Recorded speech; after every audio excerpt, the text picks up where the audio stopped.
고린도후서 6장입니다. 1절부터 4절까지 보겠습니다. 1절부터 4절까지요. 개역성경 먼저 읽겠습니다. 우리가 하나님과 함께 일치하는 자로서 너희를 권하노니 하나님의 은혜를 헛되이 받지 말라. 가라사대 내가 은혜 베풀 때에 너희를 듣고 구원은 아래 너희를 도왔다 하셨으니 보라 지금은 은혜 받을 만한 때요. 보라 지금은 구원의 날이로다. 우리가 이 직책이 회방을 받지 않게 하려고 무엇이든지 아무에게도 거리끼지 않게 하고 오직 모든 일에 하나님의 일꾼으로 자청한 많이 견디는 것과 환난과 군빛과 곤란과 밑에 이어집니다. 길이가 그래서 4절까지 정리하고 바로 다음 녹음에서 5절부터 하겠습니다. 1절 제가 번역한 내용입니다. 지난 글씨로 되어 있는 건 제가 번역한 것입니다. 그러므로 우리는 함께 일하고 있다.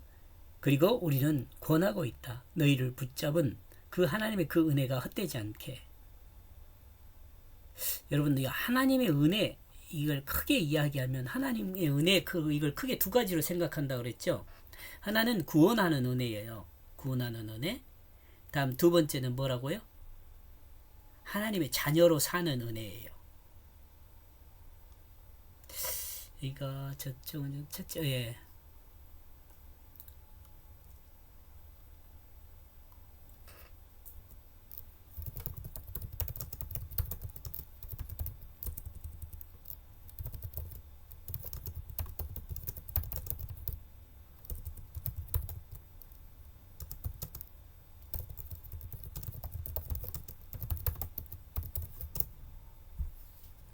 먼저 여기를 먼저 나와버렸네요. 뒤로. 자, 여기서 설명을 하고 있으니까 밑에 들어보면 될 것 같아요. 1절. 하나님의 말씀, 성경은 하나님 말씀. 성경은 하나님 말씀이에요. 이 전제는 우리가 그리스도인이 벗어나면 안 돼요. 이 성경이 하나님 말씀이라는 것을 벗어나잖아요. 그러면 그거 하나님 믿는 것이 아니에요. 신학자도 마찬가지고 목사도 마찬가지예요. 성경이 하나님 말씀이 아니라고 생각하잖아요. 어떤 것은 성경 말씀이고 어떤 것은 성경 말씀이 아니다 이렇게 가잖아요. 그건 이미 하나님을 믿지 않는 거예요. 하나님과 관계없는 사람이에요. 나와 여러분은 우리가 성경은 하나님 말씀이다라는 이 큰 전제 안에서 이 모든 것이 이루어져야 돼요. 삶이든 구원이든 모든 것이요. 모든 그리스도인이 하나님의 은혜를 헛되지 않게 하도록 붙잡고 있다는 성경은 이를 위해서 늘 증거로 권하여 말씀하십니다. 은혜에 대해서 밑에 설명하더라고요. 봤으니까. 이러므로 모든 그리스도인은 하나님 말씀에 늘 붙들려 있어야 합니다. 하나님 말씀에 붙들려 있어야 돼요. 하나님의 은혜는 그 작정하심을 따라 인간을 구원하여 영원한 하나님 나라를 회복할 수 있도록 하신 거예요. 하나님 은혜. 별도로 구별을 해 놓읍시다. 하나님 은혜는 뭐냐? 하나님 은혜는 그 은혜는 작정하심을 따라 인간을 구원하여 영원한 하나님 나라를 회복할 수 있도록 하는 것이 하나님 은혜예요. 이 은혜 안에 구원과 그 다음에 하나님의 자녀됨이 다 들어있죠. 이는 건 예수 그리스도 십자가와 부활을 믿는 역사입니다. 이 역사를 믿음으로 첫째, 죄사함을 받는 은혜가 있습니다. 자, 첫째 은혜가 뭐라고요? 죄사함을 받는 은혜예요. 십자가 은혜죠. 그리고 다음은 새 생명으로 하나님의 사람으로 하나님의 역사를 하는 자로 세우신 그 은혜입니다.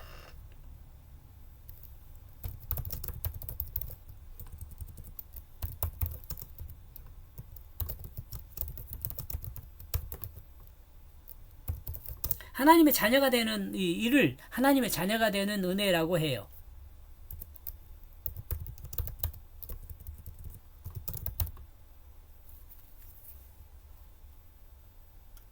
첫째 은혜는 구원론적 은혜예요. 구원론적 은혜.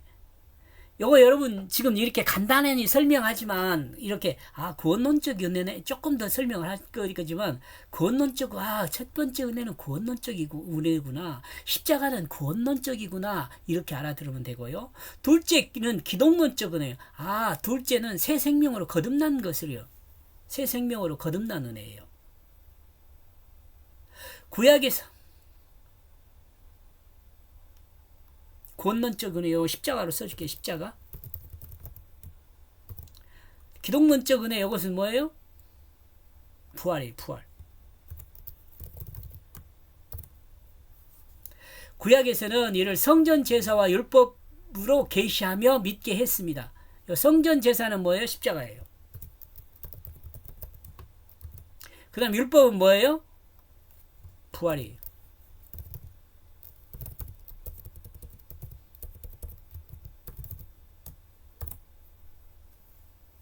이 부활이 새 생명으로 사는 걸 말해요.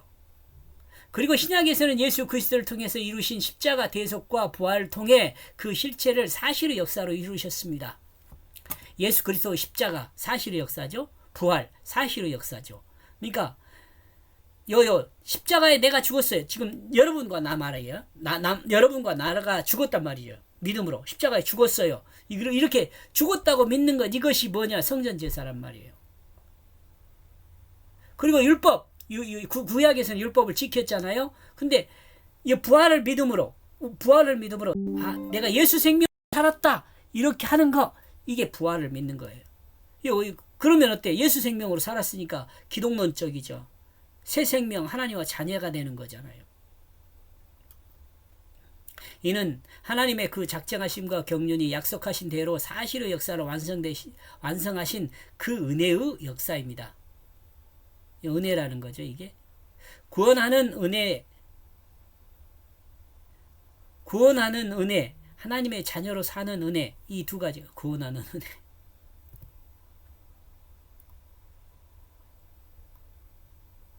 하나님의 자녀가 되게 하는 은혜.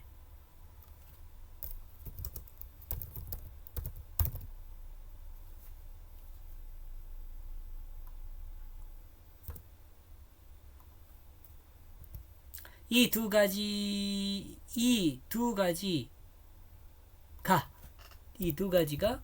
하나님의 은혜입니다. 은혜. 여기서 은혜요. 하나님의 은혜가 헛되지 않는 것. 이 두 가지가 헛되지 않게 하는 거예요.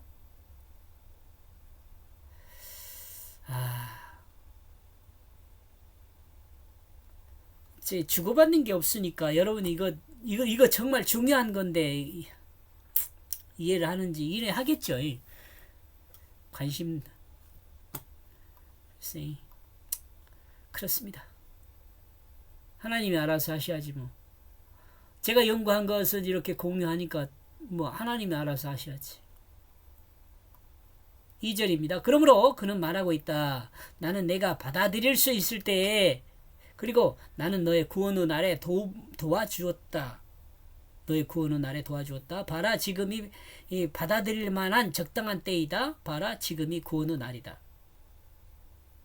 하나님 말씀은 모든 사람이 받아들일 수 있도록 인간의 언어로 된 인간의 이야기로 기록되었습니다.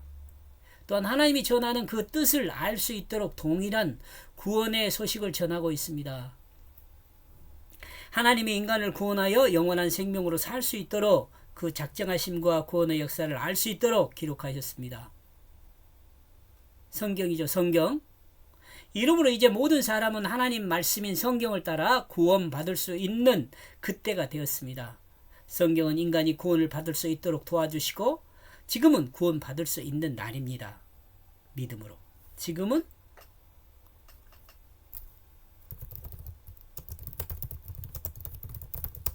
성경 말씀을 믿음으로 구원받을 수 있는 날입니다. 지금은 예수 그리스도 십자가 부활을 믿음으로 구원받을 수 있는 때입니다.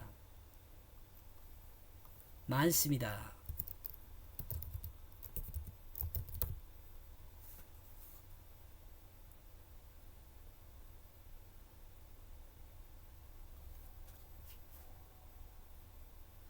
지금은 말씀을 믿음으로, 지금은 말씀을 믿음으로 구원받을 수 있는 때입니다. 말씀을 믿는다는 건 내가 죽고 살았다는 그거 그거 들어 있어요. 소개가. 3절. 아무것도 없다. 우리가 주는 것 안에는 넘어질 것이 아무것도 없다. 복음 안에는 넘어질 것이 없어요. 왜냐하면 이 섬김은 비난받을 것이 아무것도 없다. 성경이 증거하는 뜻에는 사람이 걸려 넘어질 것이 아무것도 없습니다. 성경은 비난받을 만한 그 어떤 것도 없습니다. 사탄은 사람을 걸려 넘어지게 했지만 성경은 걸려 넘어진 사람을 일어설 수 있게 하며 바로 설 수 있게 합니다. 또한 바로 선 사람에게는 온전한 사람이 되도록 인도하십니다. 아멘. 그럼에도 불구하고 모든 것 안에서 우리는 우리 자신을 소개한다. 같은 하나님의 일꾼으로 큰 인내 안에서 시련들 안에, 좌절들 안에, 고통 안에.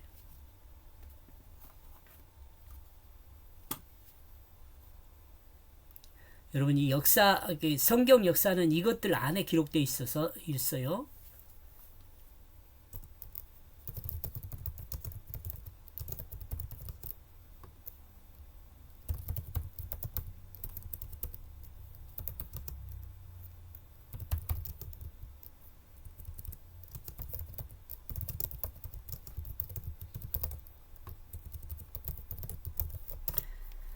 성경은 이와 같은 내용들 안에 의미를 담아 기록하였어요. 이와 같은 것은 뭐예요?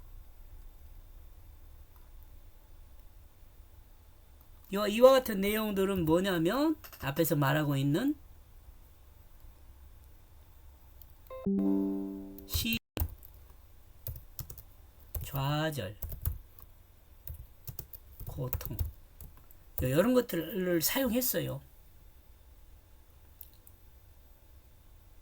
성경은 성경 안에 증거합니다. 성경은 고통 안에서, 좌절 안에서, 시련 안에서 인내할 수 있게 합니다. 그러므로 그것도 기록했고 이렇게 인내할 수 있게 우리에게 인도해요.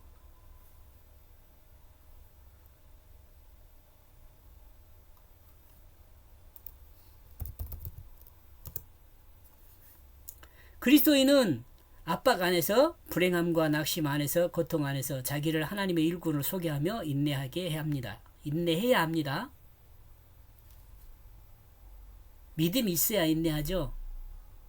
그리스도인은 하나님의 약속을 믿고 약속의 그 실체인 예수 그리스도 십자가와 부활을 통한 자기 죽음과 예수로 거듭난 새 생명을 믿음으로 영원한 미래를 바라보며 인내하는 것입니다. 그리스도인은 자기 삶 안에서 견디고 인내하는 거예요. 여기까지 보겠습니다. 고맙습니다.